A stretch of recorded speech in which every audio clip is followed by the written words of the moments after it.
like to fish, imagine a normal day of fishing with your family. That seems easy to think about for many of us, right? But for one Alabama family, their fishing trip turned up a huge discovery, a 32 million year old fossil. Joining us now to tell us all about this discovery is Dr. Drew Gentry with the Learning Campus at Gulf State Park. Dr. Gentry, good morning to you. How you doing?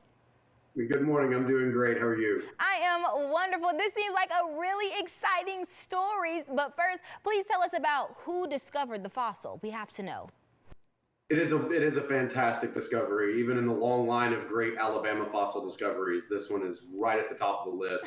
This was found by the Coleman family. They live in Mobile, Alabama, and they were out fishing, which they have done for years, but they also apparently regularly look for fossils while they are out fishing. And so they were just their normal fishing trip, and their daughter happened to see something interesting on the side of a rather large boulder on the riverbank.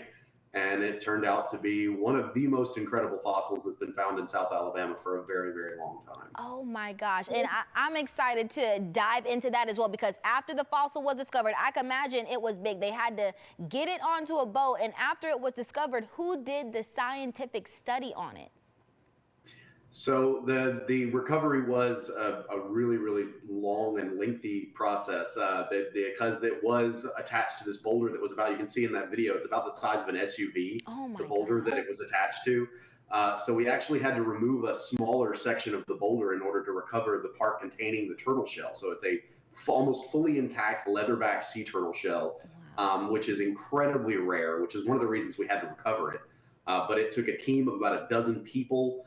We had to go out multiple times, and then finally we got it back to the lab, and I actually led the team of paleontologists that did the scientific study on this fossil, which basically included a lot of figuring out how it was related to modern leatherback sea turtles, studying all the anatomy and all the little features of it, because again, hard to describe how rare it is to recover a fully intact leatherback sea turtle shell like this. And that's the thing, you're saying fully intact, so the fact that you guys found it in that type of condition was already a miracle. And this was 32 million years old, so kind of give us an idea of when this turtle lived.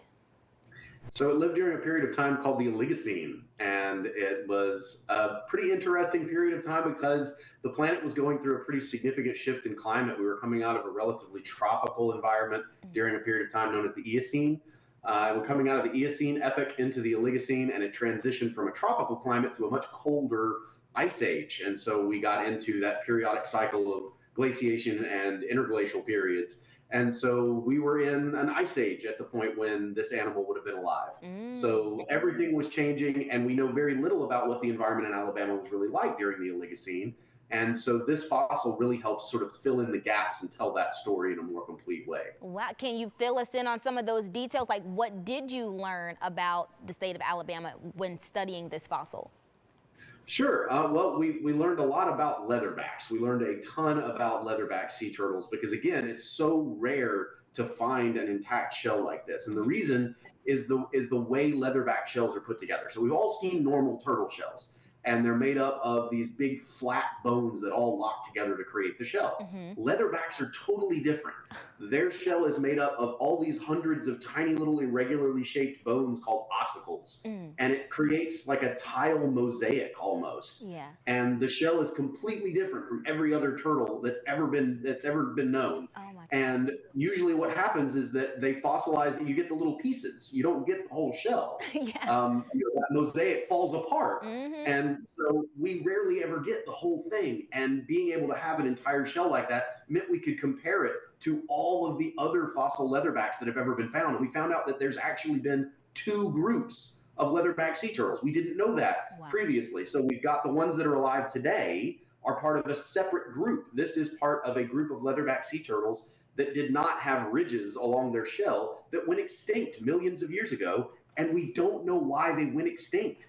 We know that the living leatherback sea turtle is still here. So what happened to these? Why did they not survive? Oh my God. So we learned a tremendous amount about leatherback sea turtles, but it also opened up a whole new line of questions that are now unanswered. So now we've got an entire other investigation that we have to do. Oh my gosh. Look, I can tell from the passion that you have. It's literally coming through the screen right now. I can feel your excitement and energy to continue this study. So it's really amazing. I know somebody like myself, I probably wouldn't have even been able to recognize that that was a fossil stuck in between those rocks. But you know, the Coleman family, that's what you said, they could recognize it because they oftentimes, they look for them. How did they, or how do we know that the turtle is 32 million years old?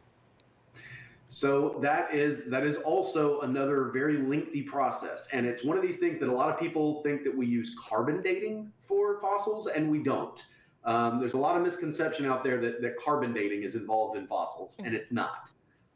We use an entirely different process. It's actually called radiometric dating. And without going into the science of nuclear physics and how that all works, there are naturally occurring radioactive elements, and they're all around us all the time. They're in the soil, they're in the rock. They're not enough to hurt you, but they're enough that they can be measured by scientific instruments. And we can measure the rate that those radioactive elements decay. And so we use that kind of science all the time in things like nuclear power. We know how long it takes these radioactive elements to decay. It's called their half-life. Everybody's heard that term before. So we are very easily able to look at how much of those radioactive elements in the dirt and the rock, how long have they decayed? So we can look at how much is left. We can basically take a ratio of how much is left. You multiply that by their half-life, and it gives you a number. There you go. And it's basic math. And so that's where we get the ages of all of these fossils. It's radiometric dating. Oh my gosh, that sounds definitely like it is exciting. Now, the big thing is here, we understand that this turtle is now on display. So for anybody watching, where can we see it? So the turtle is currently on display at McWane Science Center in Birmingham. And there it is right there. It's now, basically, they're hoping to build a permanent exhibit for it. It's currently in a glass-walled lab on the second floor of McWane. You can still walk right up and see it.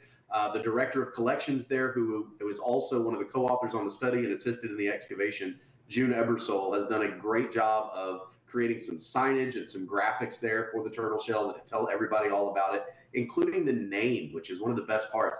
It's actually named after the Coleman family. So I named the species Colemanorum after them. So they now have their own species of fossil sea turtle. And the genus name was created by the Porch Creek Indians. So because it came from their ancestral homeland, and one of the researchers was a tribal member in the Porch Creek, the Porch Creek created the genus name for this new turtle in their native language of Muskogee, which is the first time that's ever been done for any species. Oh my gosh.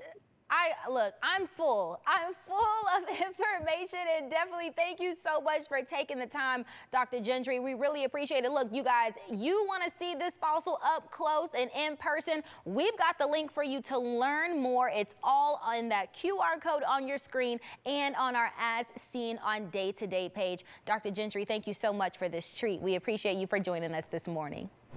Thanks so much for having me on.